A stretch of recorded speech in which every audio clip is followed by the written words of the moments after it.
youth charter which was introduced by Honorable Sajid Premadasa on 28th of October at the Sukadadasa Indoor Stadium is a historic moment in the history of Sri Lanka, where a presidential candidate has submitted a document, not just a document, but a legitimate document that will be enacted to be law once he's elected after 3 months of him taking office. So through this youth charter, he intends to address many key objectives where how the youth can be part of the nation building activities, how the youth can be a part of the country's nation building activities, and how the talents of the youth can be incorporated into this platform. Also, the commitment of the government in terms of enacting these laws has also been addressed. There are 14 points in the youth charter.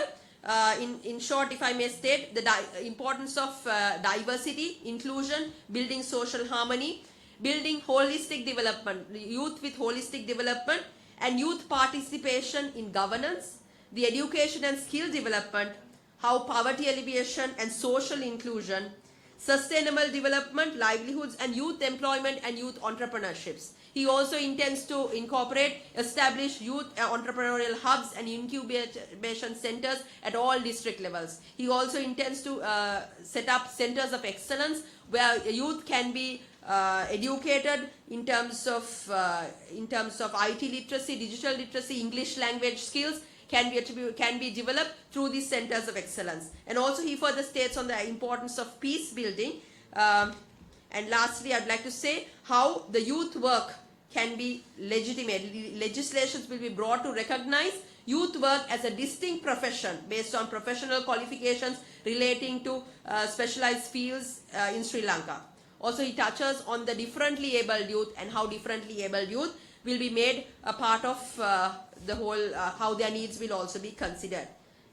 Also the fact of youth innovation, how the innovative ideas will be given a platform where youth, the innovation, the startup community will be given a platform to present their ideas, and also these ideas will be intellectually protected and brand protection and patent rights will also be given.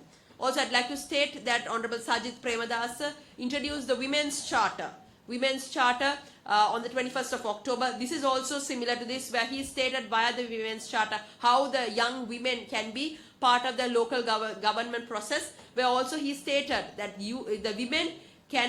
women quota in political representation will be increased up to 25% in all spheres. So at provincial council and also at parliamentary level. So young ladies who have the passion towards politics, this is the forum for you to come and also to contribute towards the decision-making platforms in Sri Lanka. So I think this is a significant step in the history of Sri Lanka, because these are not just documents, but documents that will be made law.